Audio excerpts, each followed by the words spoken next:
आणि आपल्यातला उत्साह जो दिसतोय ते पाहता एक गोष्ट नक्की आहे की आजचा दिवस महाराष्ट्रासाठी ऐतिहासिक आहे.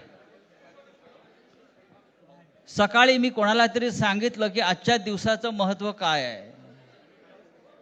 संयुक्त महाराष्ट्राच्या लढ्यानंतर जो संयुक्त महाराष्ट्राचा मंगल कलश महाराष्ट्रामध्ये आला तो मराठी ऐक्याचा मंगल कलश होता. आणि आज पुन्हा एकदा हा मराठी ऐक्याचा मंगल कलश घेऊन सन्माननीय उद्धव ठाकरे आणि सन्माननीय राज ठाकरे आपल्या समोर आलेले आहेत. तोच आनंदाचा क्षण आज महाराष्ट्राच्या जीवनामध्ये आलेला आहे. मी अजिबात यापुढे काही बोलणार नाही. हाच मंगल कलश मुंबईसह अनेक महानगरपालिकांमध्ये विजयी भगवा ध्वज फडकवल्याशिवाय राहणार नाही.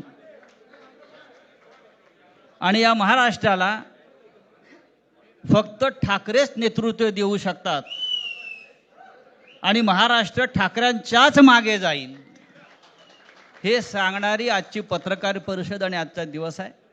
मी यापुढला सूत्र ही माननीय उद्धव ठाकरे व माननीय राज ठाकरे यांच्याकडे देतो.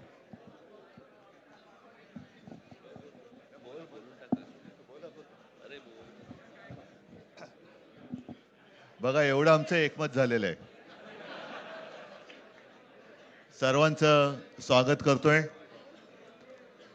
आणि आता संजय राऊत यांनी संयुक्त महाराष्ट्राच्या लढ्याची आठवण करून दिली. तो जो मंगल कलश आणला गेला तो काही सत्यनारायणाच्या पूजेसारखा आणला गेला नाही. त्याच्या मागे खूप मोठा संघर्ष झालेला आहे. 105 107 किंवा त्याहूनही जास्त मराठी माणसांनी बलिदान देऊन मुंबई महाराष्ट्राला मिळवून दिली आणि त्याची आठवण आज होणं स्वाभाविक आहे. कारण आम्ही आज दोघंही इथे बसलेलो आहोत ठाकरे बंधू. आमच्या दोघांचेही आजोबा प्रबोधनकार हे संयुक्त महाराष्ट्राच्या लढ्यामध्ये पहिल्या 5 सेनापतींमधले एक सेनापती. त्यांच्यासोबत माझे वडील म्हणजे शिवसेना प्रमुख हिंदू हृदय सम्राट बाळासाहेब ठाकरे, राजचे वडील म्हणजे माझे काका श्रीकांतजी ठाकरे, म्हणजे अख्खं ठाकरे घराणं त्यावेळेला मुंबईसाठी संघर्ष करत होता. त्याच्यानंतरचा इतिहास मी काही आता तुम्हाला सांगत बसत नाही. पण मुंबई महाराष्ट्राने मिळवल्यानंतर मुंबईमध्येच मराठी माणसाच्या उरावरती उपरे नाचायला लागले आणि त्यावेळेला न्याय हक्कासाठी शिवसेना प्रमुखांना शिवसेनेला जन्म द्यावा लागला. साधारणतः 60-65 वर्ष आता होतील. पुढच्या वर्षी शिवसेनेला 60 वर्ष होतील. इतकी वर्ष व्यवस्थित गेली आणि आज परत आपण पाहतो आहोत की मुंबईचे लचके, मुंबईच्या चिंधड्या उडवायच्या हे मनसुबे त्यावेळेला ज्यांना मुंबई पाहिजे होती त्यांचेच प्रतिनिधी जे वरती दोघं जण, वरती म्हणजे इकडे नाही दिल्लीत बसलेले आहेत, त्यांचे मनसुबे आहेत. आणि आत्ता जर का आपण भांडत राहिलो तर मग तो जो काय संघर्ष, ते जे काय हुतात्मा स्मारक आहे त्याचा मोठा अपमान होईल. आज आम्ही आमचं कर्तव्य म्हणून एकत्र आलेलो आहोत आणि मी मागेच म्हटलं एकत्र आलो आहोत ते एकत्र राहण्यासाठी. यापुढे मुंबईवरती आणि महाराष्ट्रावरती कोणी वाकड्या नजरेने किंवा त्यांच्या कपटी कारस्थानाने महाराष्ट्राला मुंबईपासून किंवा मुंबईला महाराष्ट्रापासून, मराठी माणसापासून तोडण्याचा प्रयत्न करेल त्याचा राजकारणात खात्मा केल्याशिवाय राहणार नाही. शपथ घेऊन आम्ही मैदानात उतरलेलो आहोत. उत्साह अमाप आहे.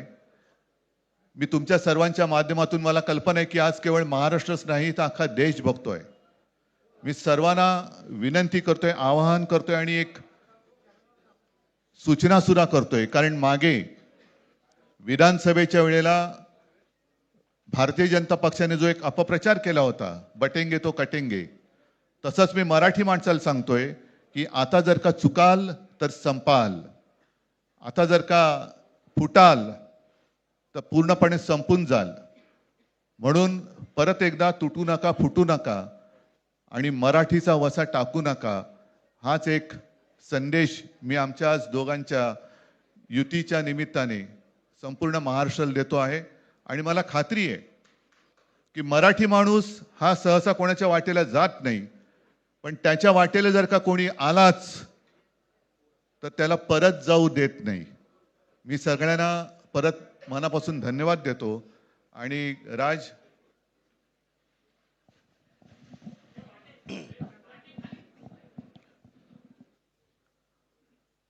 आपणा सर्वांचं मी मनपूर्वक स्वागत करतो.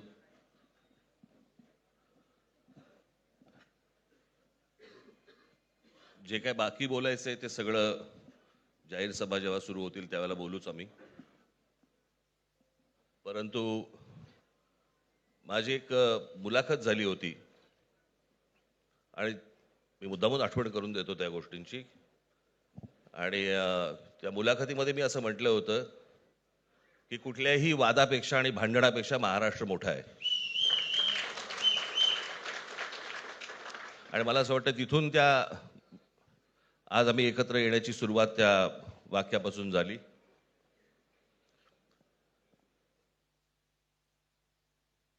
कोण किती जागा लढवणार, आकडा काय, हा नाही सांगणार तुम्हाला.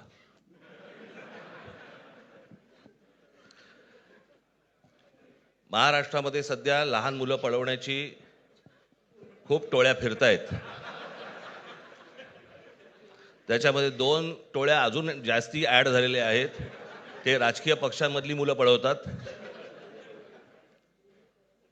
आणि जे निवडणुका लढवणार आहेत त्या लढवणाऱ्या सर्व उमेदवारांना दोन्ही पक्षांकडनं उमेदवारी दिली जाईल. ती कधी भरायची, केव्हा भरायची ते आपल्याला कळवलं जाईल.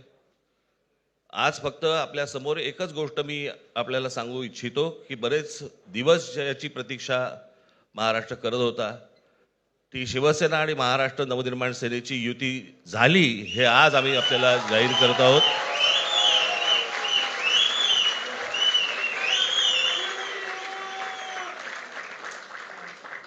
धन्यवाद.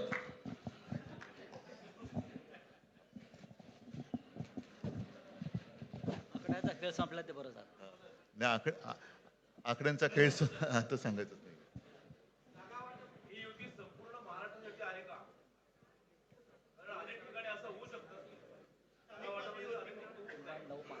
अजून अजून बाकीच्या महापालिकांमध्ये सुद्धा कालपर्यंत युती झालेली, जशी नाशिकमध्ये झालेली आहे, बाकीच्या ज्या महापालिका आहेत त्यांची सुद्धा त्यांच्या तिथल्याही युतीवरती आज उद्याच शिक्कामोर्तब होईल.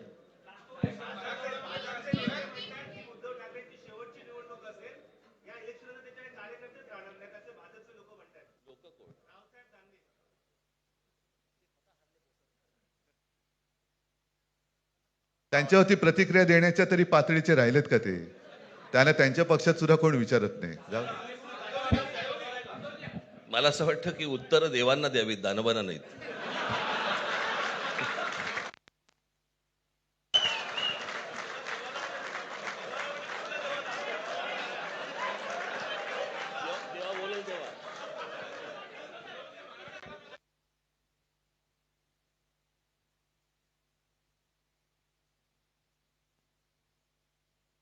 मुंबईचा महापौर मराठीच होणार आणि तो आमचाच होणार.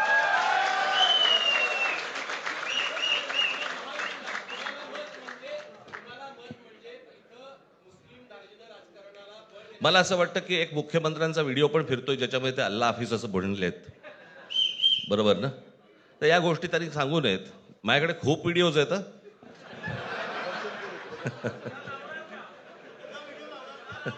काय ते काय बोलतात त्याच्यावरती माझे व्हिडिओ तयार असतील.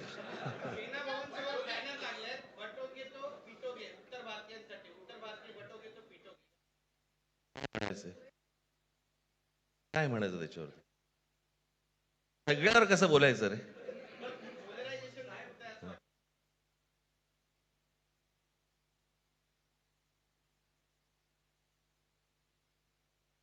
मला असं वाटतं आज मुंबईचं मी तुमच्यासमोर आम्ही जाहीर करत आहोत आणि बाकीच्या जशा अशा होतील तशा तुम्हाला कळवलं जातील.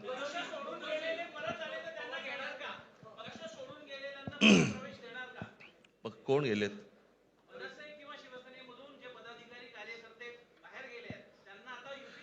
येऊ तर देत पहिलं. हे जरतर वरतीच खूप असतं सगळं.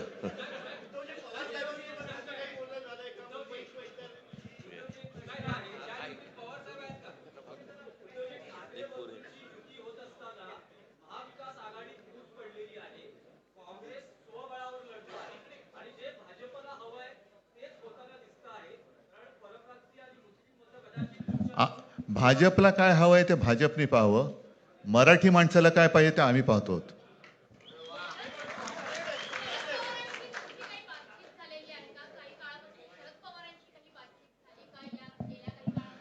चर्चा सुरू आहे, चर्चा सुरू आहे. बघू त्यांच्यात.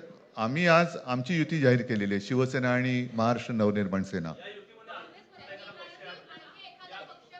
जे जे महाराष्ट्र प्रेमी आहेत त्याच्यात काही भाजपातले सुद्धा अस्सल मराठी आहेत, ते सुद्धा येऊ शकतात. ही महाराष्ट्र रक्षणासाठी महाराष्ट्र प्रेमींची युती आहे. त्याच्यात काही जण भाजपमध्ये सुद्धा आहेत, त्यांना हे जे काही चालले ते पाहवत नाहीये किंवा सहन होत नाहीये, ते सुद्धा येऊ शकतात.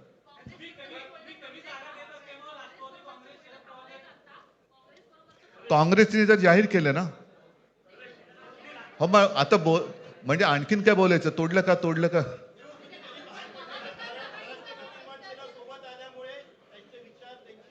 बघा, मला बाकी कोण काय म्हणते त्याच्याशी काही कर्तव्य नाही. मी परत एकदा सांगितलं, महाराष्ट्राला आणि मराठी माणसाला काय पाहिजे ते आम्ही दोघं बघतो.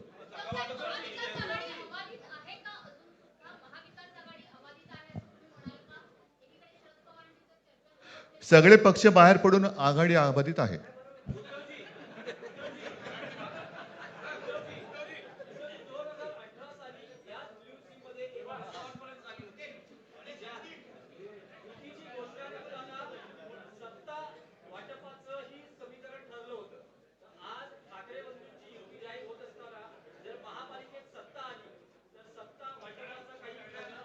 त्यावेळेला आम्ही हा निर्णय जाहीर केला होता आणि नंतर काय झालं तुम्हाला माहिती आहे. म्हणून आज आम्ही तो निर्णय जाहीर करत नाही आहोत.